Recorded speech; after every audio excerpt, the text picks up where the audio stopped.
To see is to believe. May isang bulag na nagagawang magsaka at maitaguyod ang kanyang pamilya sa kabila ng kanyang kapansanan sa tulong ng 5 taon niyang gulang na anak. Hinanap namin ang mag-ama at dinala kami ng aming pananaliksik sa barangay Hindangan, Sogod, Southern Leyte. Doon nakilala ng aming team ang 40 anyos na si Nelson o mas kilala sa tawag na Dodong. At ang kanyang anak na siyang gumagabay sa kanya sa masukal at matarik na bundok, ang 5 taong gulang na si Jenny. Alas 8 ng umaga, naghahanda na ang mag-ama paakyat ng bundok kung saan magsasaka si Dodong. Bago simula ng paglalakad patungo roon, si Dodong mismo ang naghahanda ng kanilang mga pangangailangan. Yeah.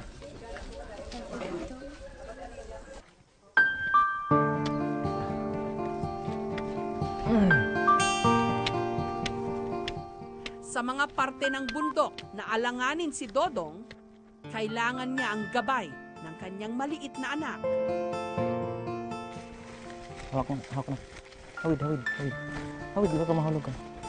Sa maniwala kayo o sa hindi, sanay na raw si Dodong na gawin ito mag-isa kahit pa siya'y bulag.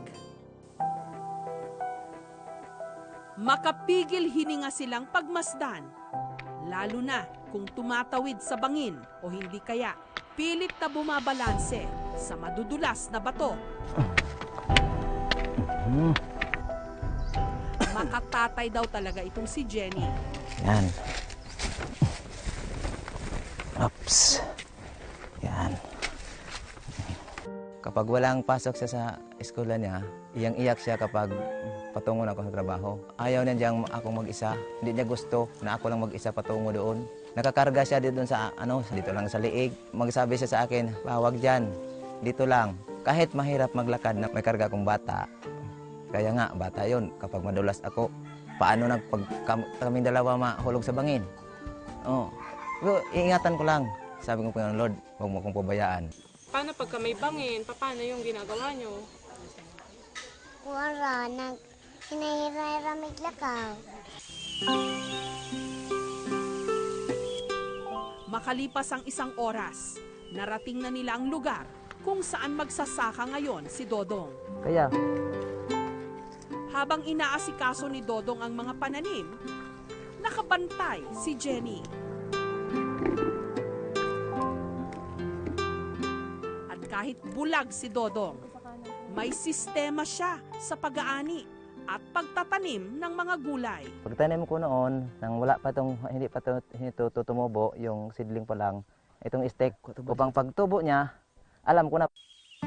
Pero ang pinaka-nakakamangha sa lahat, sa kabila ng kalagayan ni Dodong, kayang-kaya pa rin niyang umakyat sa puno ng nyog.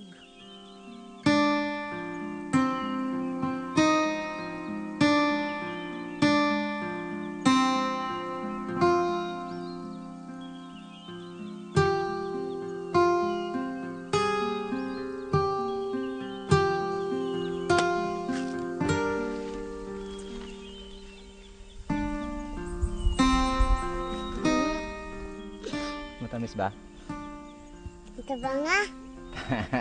Wala biro, talang bata to. Oh, buwang pa? Eh, Ako na po na eh. Ako na po na eh. ayaw na. Ay, nay, sayang. Isang gakos-gakoson isang mga anak, kisan-kisan. Tapos, sabi niya, nayon sa janga ka ng tuan ko no. May pinang janak, kanang pinangga jud mo na ho nak. Ang may-ari ng lupang pinagsasakahan ni Dodong na antig nung nakita niya ang mag-ama, kaya naisipan niyang videohan ito. Sa panahon na iyon, naramdaman ko kay Dodong sobrang awa kasi kakaiba sila sa lahat. Imagine mo, may anak pa, 5 taon pa lang, tapos prosigido sa pagtatrabaho. Dapat talagang tularan sa mga taong nakapanood nito. Sinabi ko kay Dodong pagkatapos ng break time namin, Dong, huwag kang mag-alala, susubukan natin. Baka yung paghihirap mo, makapagpahinga ka na rin kahit ilang araw lang o linggo.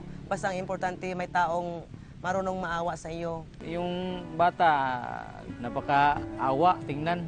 Guyod-guyod niya yung ano niya, ama sa bukid. Kahit sa mga grabe ka yung terrain ba. Hindi raw ipinanganak na bulag si Dodong. Binata na ako. Doon nagsimula ang mata ko na biglang lumabo din ang mata. Kasi pagaling po ako sa sobrang mainit na trabaho. Pag uwi naman, maliligo. Hindi ko alam may masamang resulta yon para sa mata ko. Hindi ako makatanggap na ganito ang buhay ko. Bakit nagkaganon? Ang sabi ko sa sarili, Lord, bakit naman ganito? Hindi naman ako masama. May maraming mga masama. Pero bakit ako naman? Yun. Pero nga, sinisisihan ko yan. Dila akong nanay ko. Sabi niya, Dong, wala ka namang simba. Palagi ka nang trabaho. Ko, Nay, kaya nga. Alam ko yan, pero mahirap din tayo. Pag hindi tayo trabaho, ano mang pagkain natin? Sa tulong ng mga mahal niya sa buhay at ng mga kaibigan ni Dodong, tinanggap na rin niya ang kanyang kapalaran. Kahit pa nadagdagan ang mga dagok niya sa buhay. Sunod-sunod na pumanaw ang kanyang mga magulang. Sobrang nakapagkasakit. Wala na akong nanay na mahal ko sa buhay. Kahit patay na siya, higa rin ako katabi niya. Niyakap ko pa siya. Ang hiningi ko sa kanya, Nanay, kung pwede, sana tulungan mo ako, Nanay, na may babaeng magmamahal sa akin. Sa pamamagitan daw ng kanyang talento sa pag-awit at pagtugtog ng gitara, nakilala niya ang kanyang magiging misis na si Gemma. Ang kanilang pagsasama, biniyayaan ng 3 supling. Ang pangarap ko sana, unang-una, itong pag-aaral nila. Paano ko maibigay sa kanila ang maganda ng kabukasan. Kung pangarap lang, marami sana akong pangarap, pero hindi ko lang ipa-voice out kasi kapag mangangarap ako, para lang akong naghihintay kaya sa iyang wala. Si Jenny namang mahal ko, ipapangako ko lang sa kanya hanggat ako'y buhay. Hindi ko sila pababayaan.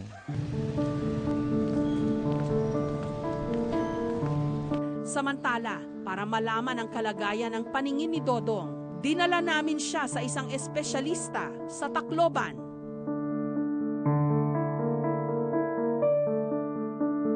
Ang sanhi ng pagkabulag ni Dodong, retinal detachment. Nagkaroon din daw siya ng katarata at ng tinatawag na retinitis pigmentosa, kondisyon kung saan inborn ang paglalabo ng mata. Kuya Nelson, pagkatapos natin examinin yung mata nyo, sa kasamaang palad, medyo mahirap nang ibalik ang paningin, Actually, may katagalan na rin kasi na hindi nakakakita, So, mahirap na siyang remedyohan sa ngayon. Kailangan ng laging may eye goggles, katulad ng suot mo ngayon, para iwas sa aksidente. Dok, noon pa lang natanggap ko na ang katotohanan na talagang bulag na ako. Kaya naman, hindi ko nagpagkawala ng pag-asa. Yung Panginoon ang pinaka pag-asa ko sa buhay. Sakitin din daw ang kanilang mga anak, kaya pina-check up na rin namin ang mga bata.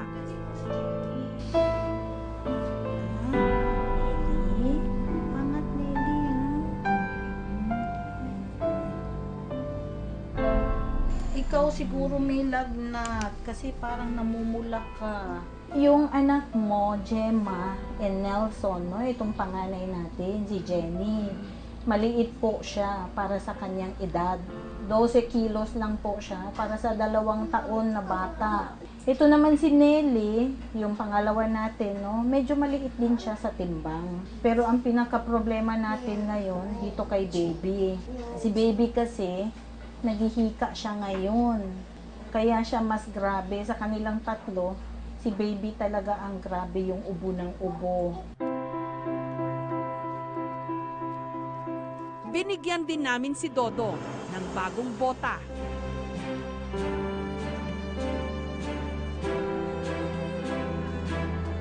gamot at bitamina para sa mga bata, bigas, pagkain, at mga gamit pang eskwela. At para muling makapag-practice at malibang si Dodong, isang bagong gitara. Paingon sa kaluwasan, kayang tanan din hining kalibutan, kabusugaro na hando na'y kinutuban, ug pagahukman bukti sa tanan ang ginuhatan. Nagdilim man ang mundo ni Dodong sa pagmamahal ng kanyang pamilya at pagmamalasakit ng iba. Hindi pa huli ang lahat para sa buhay niya at ng kanyang pamilya, muling sumilip ang liwanag.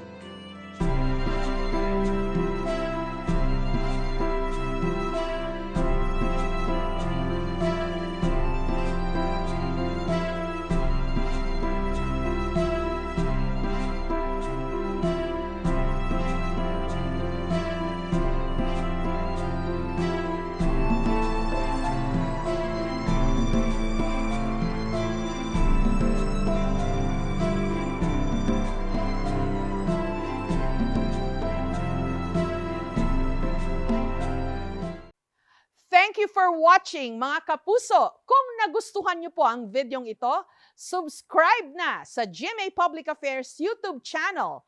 And don't forget to hit the bell button for our latest updates.